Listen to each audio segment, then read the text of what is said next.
ആണ് പെണ്ണാവാനും പെണ്ണ് ആണാവാനും തുനിയുന്ന അതൊരു ട്രെൻഡായി മാറിക്കൊണ്ടിരിക്കുന്ന കാലം. പുരുഷന്മാർ കാതുകുത്തുകയും മൂക്കുകുത്തുകയും ചെയ്യുന്ന കാലം. പുരുഷന്മാർ പെണ്ണിനെ പോലെ ആഭരണമണിയുന്ന കാലം. പെണ്ണിനെ പോലെ വേഷവിധാനം. ആണ് പെണ്ണാവുകയും പെണ്ണ് ആണാവുകയും ചെയ്യുന്നത്.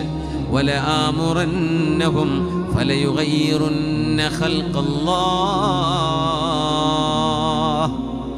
മോഹന വാഗ്ദാനങ്ങൾ.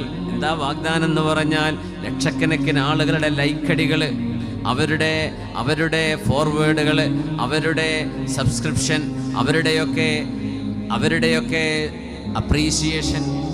ഇതിലങ്ങ് മനുഷ്യനങ്ങ് പൊങ്ങുകയാണ്. എത്രായിരം ആളുകളാണ് എനിക്ക് ലൈക്കടിക്കുന്നത് എന്ന് ചിന്തിച്ചിട്ട് ചെയ്യുന്ന തിന്മകളാണെന്ന് പോലും കാണാൻ, കണ്ണു തുറക്കാൻ കഴിയാതെ. ഫലയുഗയ്യിറുന്ന ഖൽഖല്ലാഹ്. അല്ലാഹുവിൻ്റെ സൃഷ്ടിപ്പിനെ നിങ്ങൾ മാറ്റിമറിക്കുകയാണോ?